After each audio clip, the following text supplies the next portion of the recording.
journal de Télésignal.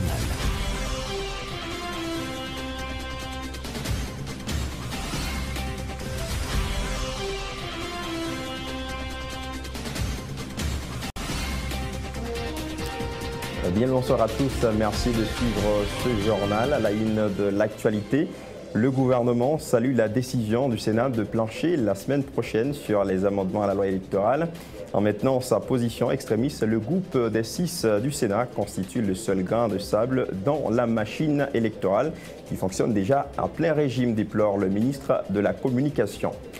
Après 3 journées de grève consécutives, l'Association nationale des magistrats haïtiens menace de reprendre le débrayage en octobre prochain si 2 de leurs principales revendications ne sont pas satisfaites.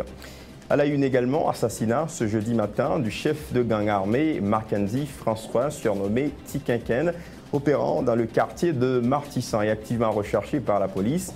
Le bandit soupçonné bien sûr dans l'assassinat du policier Oraki Calix a été tué par 2 de ses lieutenants. Et puis le gouvernement haïtien se réjouit de la levée de l'interdiction de visiter Haïti que le service de l'immigration canadienne avait posée à ses ressortissants. Et puis une centaine de jeunes haïtiens bientôt au Mexique pour 4 années d'études financées à hauteur de 9 millions de dollars par le gouvernement mexicain. Lancement officiel de l'édition 2014 du Carnaval des Fleurs, prévu les 27, 28 et 29 juillet prochains. Le président Michel Martelly a rencontré les reines du Carnaval ce jeudi soir au palais présidentiel. Et puis à l'étranger, 116 personnes ont perdu la vie ce jeudi alors qu'ils étaient à bord d'un avion de la compagnie Air Algérie qui a décollé de Ouagadougou au Burkina Faso et s'est écrasé au Mali. Voilà pour les titres, à tout de suite.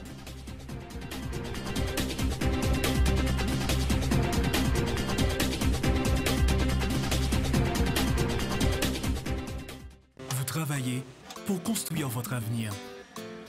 Les fruits de vos efforts méritent d'être protégés. Tous vos investissements, chaque employé dévoué, chaque précieuse acquisition, aujourd'hui et pour les générations futures, un malheur est vite arrivé. Soyez prêts, car les conséquences pour vous peuvent être dévastatrices.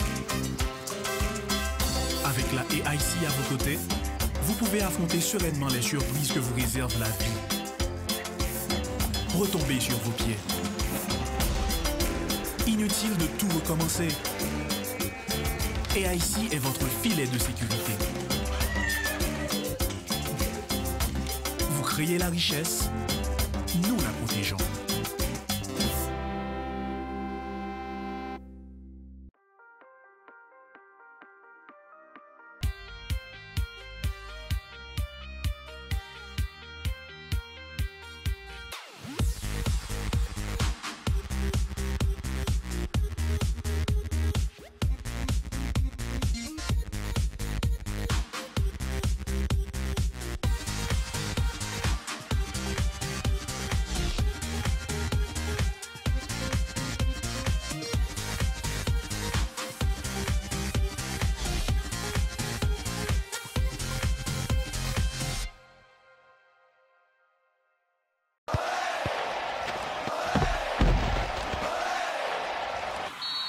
Rebo a bail pillage pour mondial 2014 là. Ou envie gagner un foot tête droite, iPhone 5S, laptop, télévision, tablette, billet d'avion, microwave, blender, toaster, frigidaire et latrier. Quel numéro ou joignant dans sa chair. En puis branchez télévision avec radio parce que vous avez gagné plus que 80 primes. Boué café Rebo comme d'habitude. En puis ramassez cadeau sous sachet Rebo. Vous avez déjà écrit acheter pour gagner. Quand il y a un dan, vous avez une étiquette qui fait dans le tirage là.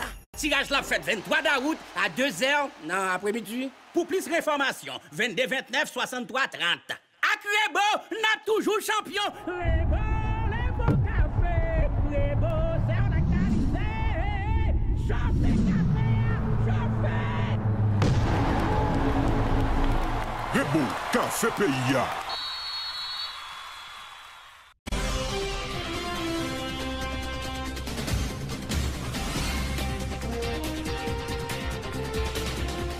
Bienvenue au développement du journal. Le Conseil électoral provisoire sursoit aux opérations de recrutement organisées le 6 juillet 2014 par les bureaux électoraux départementaux et les bureaux électoraux communaux.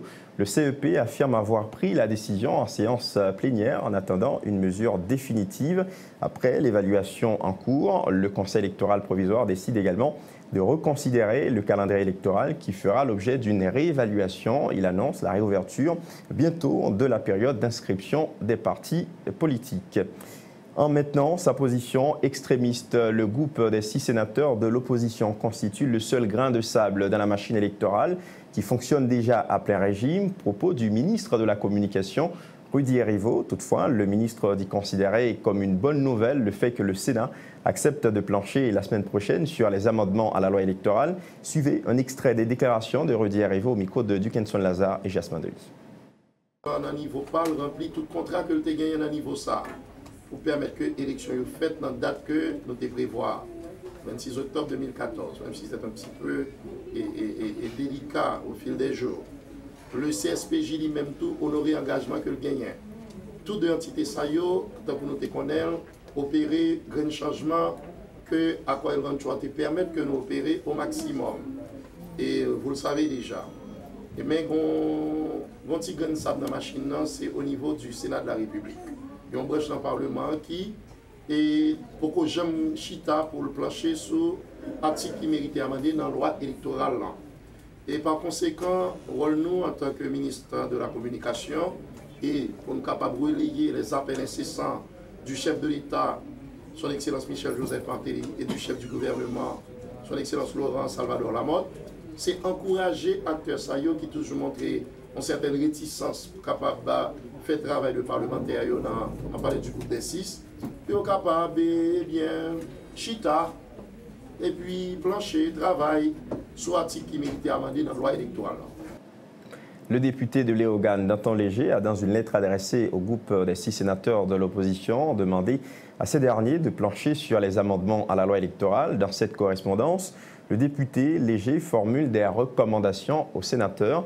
Les propos de Danton Léger sont recueillis par Enoch Élisée Cajou et Jasmin Denis. Information qui est disponible pour le parti dans CEP1, c'est disponible pour le parti.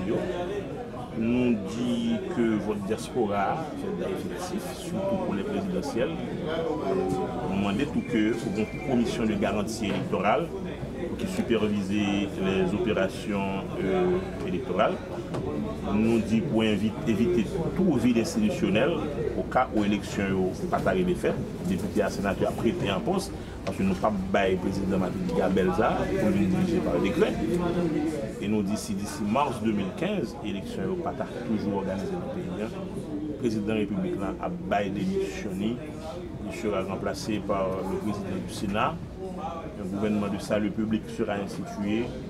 Le Parlement sera déclaré caduc et un conseil électoral au regard de l'article 289 de la Constitution est institué pour organiser des élections générales dans le pays en octobre 2015. En gros, c'est ça qui constitue Carrefour Mortorum, requête que nous adressons au groupe des 6. Rappelons que le président du Sénat, Simon de Seldera, avait annoncé hier que les sénateurs avaient trouvé un consensus sur la loi électorale à l'issue d'une réunion qui s'est tenue mardi au Palais législatif. Le président du GANCOR confirme pour le jeudi 31 juillet la tenue de la séance consacrée au vote des amendements. Et puis le député de Torbec-Chantal, dans le Sud, Guy Gérard Georges, ne cache pas sa satisfaction suite à l'intronisation du nouveau bureau du Conseil électoral provisoire, présidé par Max Mathurin. Le député Georges dit s'attendre à ce que le CEP organise des élections crédibles pour éviter au pays une catastrophe post-électorale. Le Conseil électoral là, est complet, même si il y a quelques gens qui ne sont pas d'accord, mais on a toujours joué ça. Donc je dis, c'est l'autre point en plus qui fait, c'est un nouveau bureau. Donc M. Max Mathurin, il passe de présentation par le simple fait que lui était président du conseil électoral déjà. Donc gagné une certaine expérience que lui gagné au niveau des affaires élections. Ça capable d'aider. Mais ça n'est pas suffisant, non? Et bon, Obligation légale ou capable de comprendre chaque fois qu'il y a une élection, a toujours gagné en pile palais. Chaque fois qu'il y a une élection. Parce que, pas oublier, le pays, ce n'est pas pour un seul groupe de monde que lié. Donc, il y a des gens qui pour, il y a des gens qui comptent. Donc, on ne peut pas jamais faire un conseil électoral qui peut gagner un crédit au maximum. Mais ça t'a doué aider même conseil électoral. Tant qu'il y a dit pas assez de confiance, assez de crédit pour yo travail, pour yo faire une élection honnête, libre et en même temps inclusive, une élection qui ne peut pas jeter pays dans aucune crise encore. Soulignons que plusieurs organisations de l'opposition aient boudé les inscriptions pour participer aux prochaines élections, telles Contra Pepla, Unité et Lavalas, continuent d'exiger la formation de conseil électoral provisoire. Inspiré de l'article 289 de la Constitution haïtienne, ces partis politiques dénoncent le choix de Max Mathurin comme président du CEP et ce n'est autre qu'une manœuvre de l'exécutif visant à refaire l'image du conseil électoral déjà discrédité, soutiennent-ils. Et puis, la grève de l'Association nationale des magistrats haïtiens a été levée ce jeudi. Le juge Duray Junior, président de l'ANAMA, menace de reprendre le mouvement de grève à l'ouverture des tribunaux au mois d'octobre prochain si deux des principales revendications des juges ne sont pas satisfaites. Les explications de Duray Junior au micro de Enoch Élisée Cajou et Jasmin Denis. Pour la reconduction mandat, c'est lettre morte. C'est toujours même temps dans cette table rase là, vous voyez équipe là aller, équipe droite, équipe honnête là souvent pour venir avec mon payo pour garantir pour intérêt payo. Donc ça n'a pas aucun sens, c'est indépendance pouvoir judiciaire est vraiment hypothéquée. ANAMA même sorti de silence nous observer arrêter avec la pourrison ça yo. Et pour publication de rapport, le mot magistrat Joseph. Nous ne pouvons pas demander un rapport purement politique parce que c'est une bagarre qui est effrayée. Nous, c'est magistrat, mais ils parlent d'une certaine réunion, de conseil de l'autre bagaille. Et nous avons connaître est-ce que les magistrats qui sont impliqués, mais les magistrats pour fixer les responsabilités et pour ces SPJ capables de prendre la responsabilité dans le cas. C'est ça qui vous intéresse. Donc, c'est pour raison ça nous fait arrêter travail ça et jeudi à nous lever. Magistrat va rentrer dans les vacances demain. Et il faut que vous videz aujourd'hui à demain. Et si vous n'avez pas vidé, il faut que vous videz en vacances. Et tout juge de première station supposé pour décoller jusqu'à ce que vous finissez de liquider toute assise qui est en cours. Il a fait lui. Et c'est garanti au moins. Donc après ça, il va rentrer en vacances. Et nous avons le temps de décréter lundi 6 octobre comme première journée à travail là pour boycotter l'ouverture du tribunal là. Et si rien pas sorti. Attention, ces images peuvent choquer le chef de gang armé Mackenzie François, plus connu sous le sobriquet de Tiquinquén, opérant dans le quartier de Martissan, au sud de la capitale.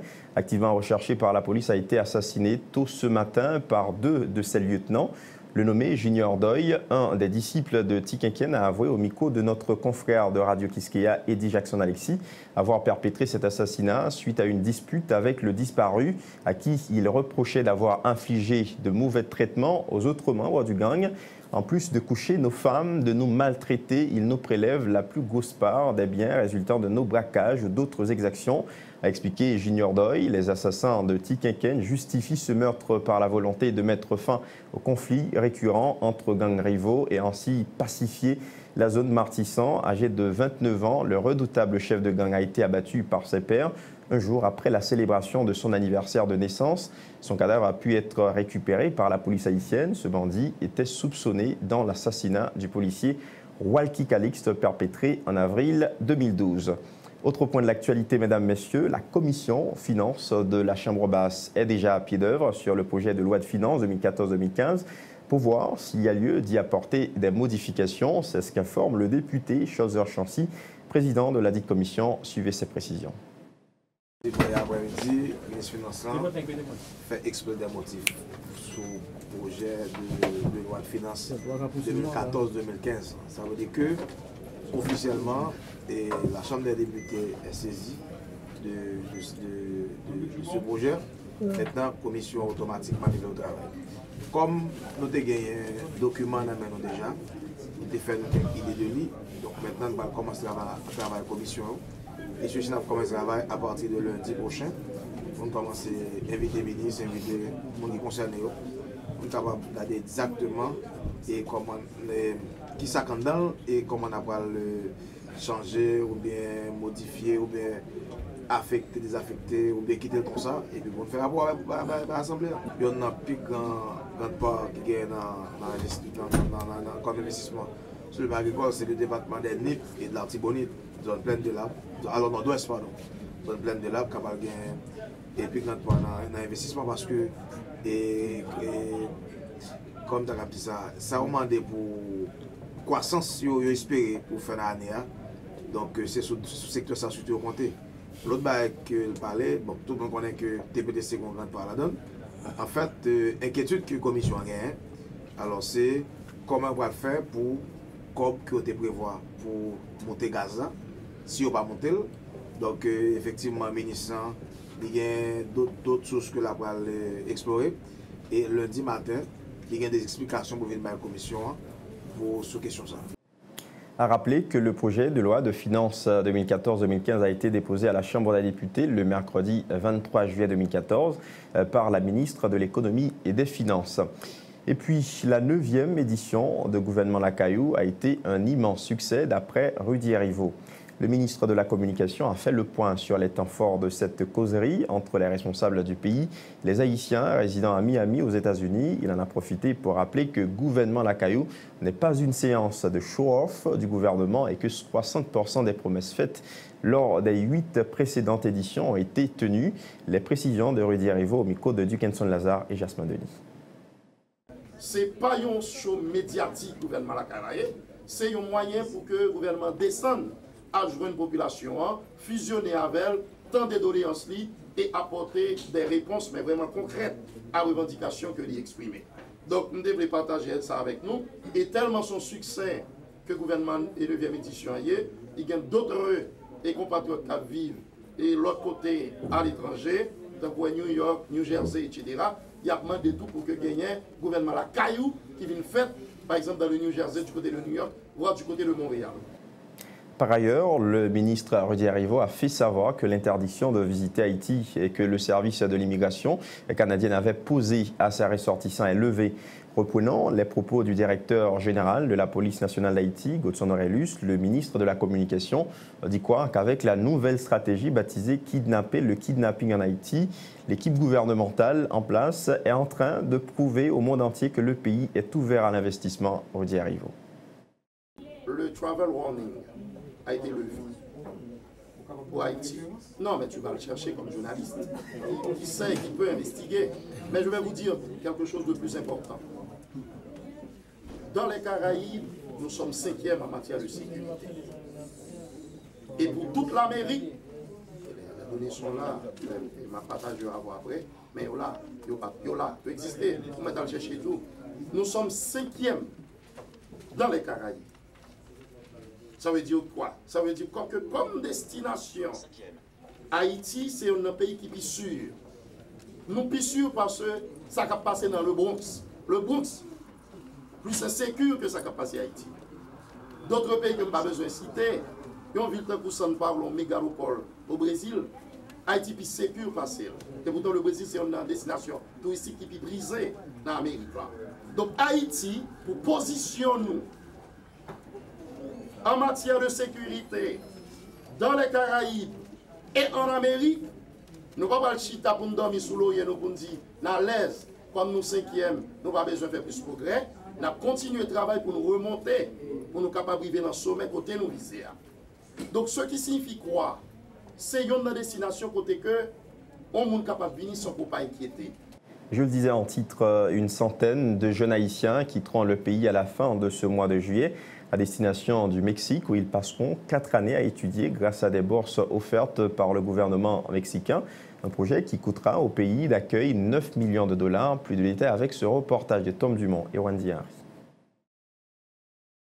Des cadres du ministère des Affaires étrangères et des employés de l'ambassade du Mexique en Haïti accompagnent José Luis Alvarado, ambassadeur mexicain, et Julie Brutus, ministre haïtien des Affaires étrangères, pour saluer le voyage de ces jeunes qui, pour la plupart, vont étudier l'agronomie, l'administration d'entreprises, le génie et le tourisme au Mexique. José Luis Alvarado parle d'un investissement de 9 millions de dollars américains consenti par l'État de son pays. Le gouvernement mexicain reste convaincu que l'investissement dans le renforcement du capital humain du peuple haïtien est la meilleure manière d'exprimer le soutien du peuple mexicain envers Haïti, qui aura le privilège de recevoir à partir du 1er août à Taxco Guerrero ses 94 jeunes frères. Le ministre du Libre Brutus, qui salue la coopération haïtiano-mexicaine, croit qu'avec la formation de ces jeunes, Haïti jouit d'un avenir prometteur. J'ai vu des jeunes déterminés, qui savent très bien ce qu'ils ont comme poids sur leur dos. Ils savent qu'ils vont aller au Mexique. Leur rôle, c'est d'aller étudier au Mexique pour revenir dans leur pays. Et là, nous sommes très satisfaits et nous pouvons dire que Haïti a un grand futur devant lui. Les boursiers désignent 3 d'entre eux pour adresser leurs remerciements au gouvernement mexicain. Nous reviendrons avec la tête bien formée pour servir notre pays afin d'avoir un meilleur avenir. Sachez que vous ne serez pas déçus.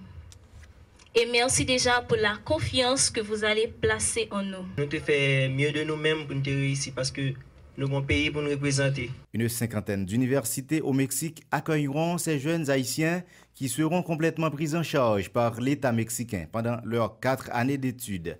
Chaque boursier bénéficiera d'une allocation mensuelle de 650 $ américains. Les ambassadeurs des États-Unis accrédités en Haïti et en République dominicaine, Pamela Allwright et James Brister, ont effectué ce jeudi une visite au parc industriel Codevie à Ouanamet, dans le département du nord-est d'Haïti.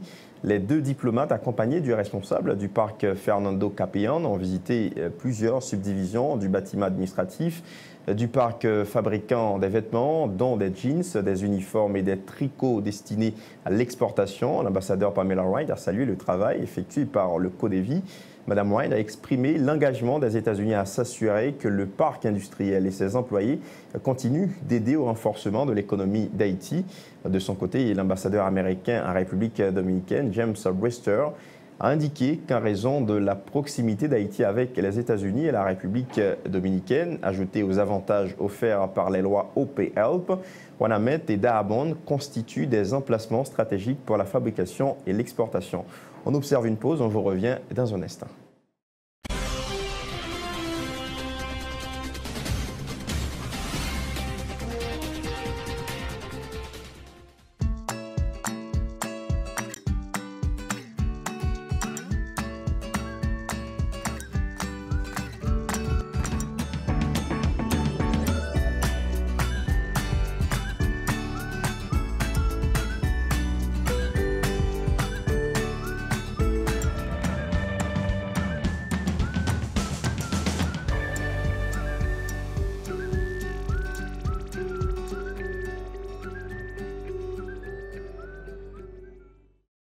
Moi, c'est Carolina Richer, Miss Anaïs, Miss Earth Haïti 2013-2014.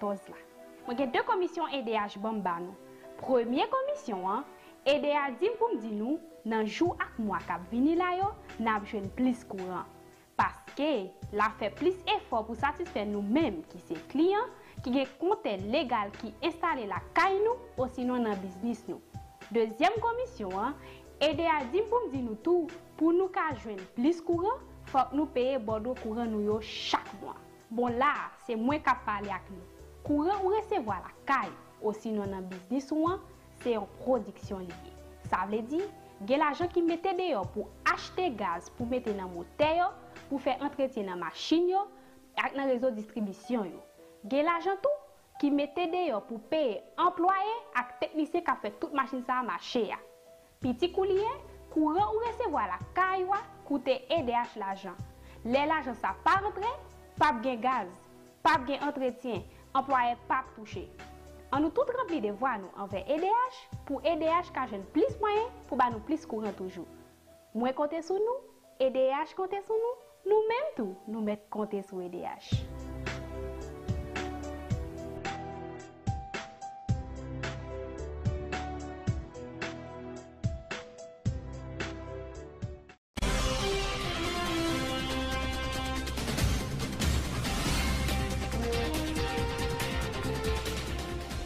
La suite de l'actualité clôture ce jeudi d'un atelier de 2 jours portant sur la lutte contre la tuberculose, organisé conjointement par le ministère de la Santé publique et de la Population et des responsables de santé de la République dominicaine. Selon le directeur du programme national de lutte contre la tuberculose en Haïti, le docteur Willy Morose, les échanges permettront d'élaborer un plan stratégique 2014-2016 axé sur le renforcement des intrants, la formation des personnels de santé et le suivi médical entre Haïti et la République dominicaine. Docteur Willy Morose était au micro de Ludmilla Marc. Année passée, c'est nous qui allons, année ça c'est au Vini, mais que nous allons, que au Vini, c'est même travail que nous faisons, nous travaillons autour d'un plan conjoint 2014-2016 de tuberculose et de VIH. Pour capable adresser maintenant des points clés, notamment le problème de la tuberculose résistante, le problème du VIH de part et d'autre de la frontière. Le ministère attend le plan d'action pour y rendre opérationnel de part et d'autre au niveau des 2 pays. Maintenant, ça a été fait hier, il y a eu résultat et plan d'action 2012-2013 Haïti et Santo Domingo. Maintenant, Jodia, mon fait commencer, il a fait travaux en atelier, ça fait ça. C'est un plan 2012-2013, faut qu'il y ait un plan conjoint. Ça veut dire que c'est même bagaille là qu'a fait et Santo Domingo et Haïti. C'est ça que fait et Haïtiens et Dominicains, Yoshita dans un travail d'atelier pour produire un document commun pour exécuter et Santo Domingo et en Haïti. Nous attendons pour y réfléchir, et sur des thèmes tels que coordination, ressources humaines, le problème des transferts et que le problème des intrants, et pour pouvoir adresser le problème, et il y a tant adresser des points clairement pour capable maintenant pour atelier ça extra c'est plan d'action qu'a produit pour qu'a rendre opérationnel ça comme ça pour qu'a exécuter de part et d'autre de la frontière et Santo Domingo et en Haïti. Des avancées significatives ont été enregistrées dans la lutte contre la tuberculose en Haïti. C'est réjoui le directeur national de lutte contre la tuberculose, Dr Willy Morose, a indiqué que plus de 17 000 cas ont été dépistés en 2013 à travers le pays. Le Dr Morose encourage les efforts visant à éradiquer la tuberculose en Haïti. Dr Willy Morose, toujours au micro de Ludmilla Marc. La lutte de la tuberculose pilotée par le ministère de la Santé publique et que ça va bon train parce que en 2012, nous étions autour de 16 000 cas, en 2013, et autour de 17 000 cas. Mais ça veut dire, et chaque fois, dans le cadre de santé publique, il a dépisté plus de cas. Ça ne veut pas dire problème plus grave, mais ça veut dire. Il veut dire que il y a un effort fait pour dépister les cas. Par exemple, quand on est là, si mon cap fait activité ou pas pour information, il n'y a pas capable de dépister. Maintenant, il y a activité qui fait, ça veut dire dépistage actif. Dépistage actif, ça veut dire, leur un cas, il dépister un cas tuberculose dans le centre de santé, il allé cas malade là à travers des agents de santé polyvalents que le ministère a mis sous pied. Maintenant, il y a la communauté à la CAI Monan, il a invité tout le monde à la CAI, ils viennent venir pour examiner, évaluer pour être pas fait tuberculose. Autre information, la Fondation Dr Aristide pour la démocratie a organisé du 22 au 24 juillet 2014 la 3e édition de l'université d'été du parti Famila Valas. Des centaines de jeunes se sont retrouvés pendant 3 jours pour réfléchir, échanger et débattre sur l'investissement dans l'humain par la décolonisation mentale.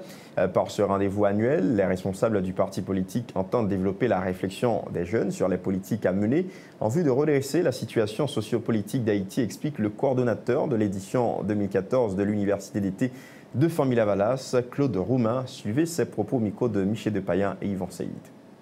Pendant 3 jours, nous débattions un programme côté traité de gouvernance et de institutionnalisation dans la construction démocratique. Nous traitons de problèmes éducation et nous traitons de problèmes économiques.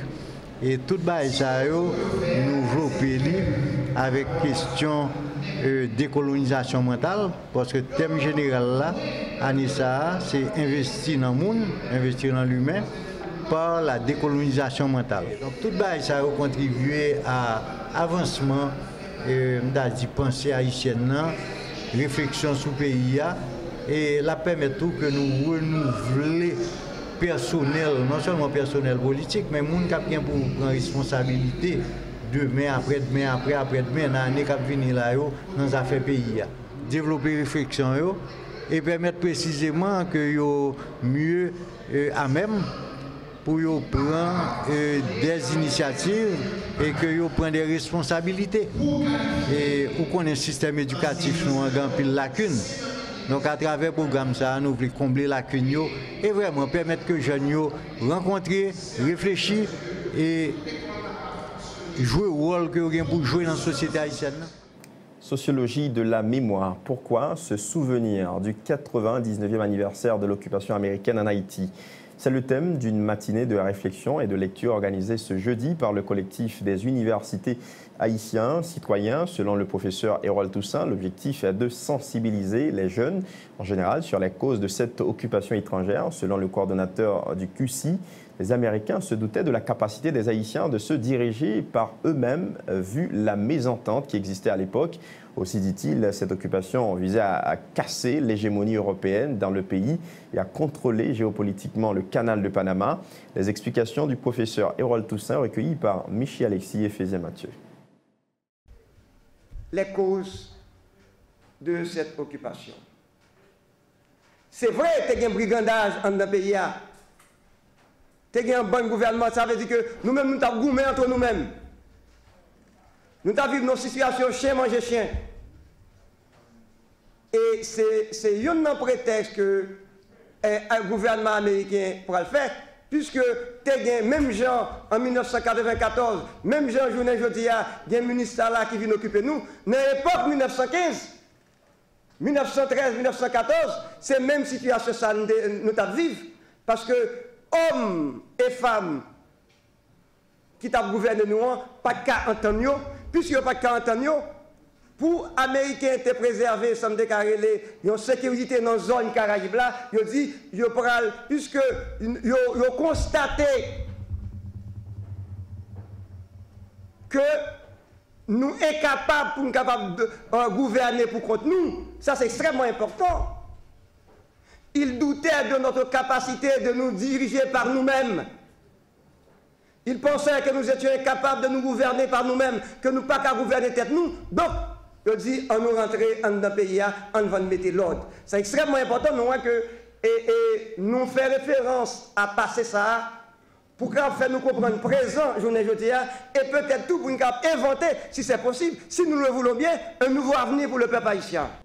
La mairie de Port-au-Prince a procédé ce jeudi à la pose de la première pierre devant lancer la construction d'un complexe communautaire à Canapé Vert. Cet espace communautaire aidera les leaders communautaires à mieux s'organiser dans le cadre de leurs activités quotidiennes, selon le maire de la capitale, présent pour l'occasion. Une construction qui s'inscrit dans le cadre du projet gouvernemental 16-6 visant la réhabilitation des quartiers, supporté par des partenaires internationaux dont le PNUD. Reportage Esaü César. Ce futur complexe communautaire à Canapé Vert servira d'espace de rencontre et d'échange pour 4 plateformes communautaires existant dans cette zone. Les regroupements communautaires pourront également y réaliser des activités liées à leur fonctionnement. Raoul Pierre-Louis est Kazek de la 6e section de Turgeau. Complexe là qui parle pour toute population 6e section qui habite dans la zone Canapé Vert. Ça là, son gros construction qui peut le faire là, parce que il peut un bureau définitif Kazek là, parce que ça fait longtemps que Kazek là a ballotté de bureau en bureau et finalement on appelle un bureau définitif pour Kazek là. Ça, son bon bagaille. Prenant la parole à l'occasion de la pose de la première pierre, le président de la commission communale de Port-au-Prince, Joseph Pierre-Richard Duplan, met l'accent sur l'importance du futur espace communautaire qui, selon lui, permettra aux leaders locaux de mieux remplir leur mission. Ça, c'est un espace de discussion, un espace pour tout le monde dans la zone qui vient dire exactement ça, le penser qui besoin de la zone pour nous discuter et qu'on y a là à travers des ressources municipalité, à travers fonds qui dégagent en dans ONG, et bien nous avons canalisé dans le mais ça nous besoin. On doit venir bâtir la latrine n'est pas bon pour moi là, mais peut-être si on bâtit un centre santé, si nous mettons fonds dans l'école communale, là beaucoup plus utile que bâtir la latrine. La construction du bâtiment sera exécutée et financée par le PNUD en Haïti à travers le projet gouvernemental 16-6 visant la réhabilitation des quartiers. Le chef de l'unité Livelihoods du PNUD, Rita Sierra, salue l'initiative.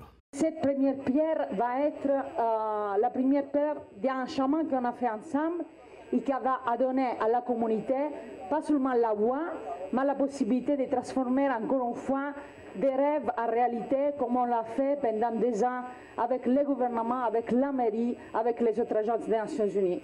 Les initiateurs du projet de construction du complexe communautaire à Canapé Vert n'étaient pas en mesure de communiquer le montant alloué à son exécution. La construction devrait démarrer au cours de ce mois de juillet et s'achever au mois de décembre 2014. Parlons culture à présent. La cérémonie de lancement de la 3e édition du Carnaval des Fleurs a eu lieu ce jeudi 24 juillet au Palais National en présence du président de la République. Le comité artistique a profité pour procéder à la présentation des 9 reines qui seront du défilé. Le président Michel Martelly, dans son intervention de circonstance, a insisté sur les retombées positives de l'événement, notamment dans le domaine touristique. Il souhaite que la police garantisse la sécurité des participants durant ces 3 jours de bamboche populaire. Le président Michel Martelly au micro de Michel Depayen et Jasmin Denis. Mais l'idéal, c'est qui ça? L'idéal, c'est pas simplement danser. L'idéal, c'est pas simplement venir caler reste dans la zone. L'idéal, c'est surtout mettre tout le monde ensemble, rassembler nous, fêter, oublier frustration nous, et surtout permettre que l'événement, ça, l'hypothèse élan économique pour le pays, qui l'autre impact positif que le carnaval a gagné. Faire un focus sur Haïti. Bon événement attiré, bon événement touriste à rentrer. Touriste l'a dépensé. Après ça, touriste là, là, il a amusé, il tourne ambassadeur encore pour Haïti. Donc, carnaval là, pas en question de venir un plaisir, regarder, monter, ou de faire compétition seulement. Le président du comité organisateur promet un carnaval des fleurs réussi. Grégory Sabin confirme les 12 groupes qui défileront sur le parcours Stade Sylvio 14 Grande Rue, Stade Sylvio 14 en passant par le Champ de Mars. Il a par ailleurs révélé que le budget du carnaval est de 87 millions de gourdes, dont 85% proviennent du secteur privé. Grégory Sabin au micro de Michel Depayen et Jasmin Denis. On a 12 groupes. On a Jacob number 1, on a T-Vice, on a Team Lobey, on a Team Mickey, on a Barricade Cour, on a Rock Femme, on a Karimi, on a Criolla, on a Ambiance Tête Droite. On a une ambiance qu'on a séparée, c'est Ambiance Oki James. Et on a Charles qui est intégré et nouveau parcours là avec Koudjaï et Casino qui retourne avec nous, qui est c'est déjà jeune révélation. Le budget c'est à 87 millions de gouttes liés. Et c'est baissé parce que le budget qu'on demande 120 et 125 millions de gouttes. Et pas oublier encore, je peux dire non, c'est 85% secteur privé, 15% l'État haïtien. La ministre de la Culture, Monique Recourt, estime que le carnaval des fleurs devrait servir à unir les Haïtiens. Elle promet beaucoup d'innovations cette année. La ministre Monique Recourt au micro de Michel Depayen et Jasmin Denis. Son symbole que Haïti est capable, belle, nous avons fait tourner, paradis de longtemps, c'est une question de volonté. Et carnaval, la diversité, la créativité, il symbolise également une certaine forme d'union. Une union pour créer de la beauté et pour créer cette diversité. C'est ça que nous besoin montrer dans le carnaval. Et m'espérer que le thème est très clair, nous prenons habillement, costume, avec thème qui va développer l'enchant allégorique. Bon, nouveauté, nous espérons que la façon nous fait défiler, parce que défilé artistique, nous ne pouvons pas mélanger avec les chants musicaux. Les chants musicaux, ils vont le frapper beaucoup plus tard, mais les chants allégoriques, ils vont entourer de danseurs, de chorégraphes et de monde de danseurs, etc. et monde qui est dans le théâtre, et qui sont dans les notes, qui sont dans le privé, tout, des écoles privées, et qui sont dans le théâtre national, qui entraînent et ils vont faire une chorégraphie. Chaque groupe va faire une chorégraphie qui va représenter un bagage dans un costume spécifique. Et char allégorique qui va entourer de danseurs qui va rehausser beauté char. Le rappel des titres avant de refermer ce journal, mesdames, messieurs. Le gouvernement salue la décision du Sénat de plancher la semaine prochaine sur les amendements à la loi électorale. En maintenant sa position extrémiste, le groupe des 6 du Sénat constitue le seul grain de sable dans la machine électorale qui fonctionne déjà à plein régime, déplore le ministre de la Communication. Après 3 journées de grève consécutives, l'Association nationale des magistrats haïtiens menace de reprendre le débrayage en octobre prochain si 2 de leurs principales revendications ne sont pas satisfaites. Assassinat ce jeudi matin du chef de gang armé Mackenzie François, surnommé Tikinken, opérant dans le quartier de Martissan et activement recherché par la police. Le bandit soupçonné dans l'assassinat du policier Walkie Calix a été tué par 2 de ses lieutenants. Le gouvernement haïtien se réjouit de la levée de l'interdiction de visite à Haïti que le service de l'immigration canadienne avait posée à ses ressortissants. Une centaine de jeunes haïtiens, bientôt au Mexique pour 4 années d'études financées à hauteur de 9 millions de dollars par le gouvernement mexicain. Lancement officiel de l'édition 2014 du Carnaval des Fleurs, prévu les 27, 28 et 29 juillet prochains. Le président Michel Martelly a rencontré les reines du Carnaval ce jeudi soir au palais présidentiel. Et puis à l'étranger, 116 personnes ont perdu la vie ce jeudi soir alors qu'ils étaient à bord d'un avion de la compagnie Air Algérie qui a décollé de Ouagadougou au Burkina Faso et s'est écrasé au Mali. Voilà qui met un terme à ce journal. Merci à chacun de vous de l'avoir suivi. À très bientôt.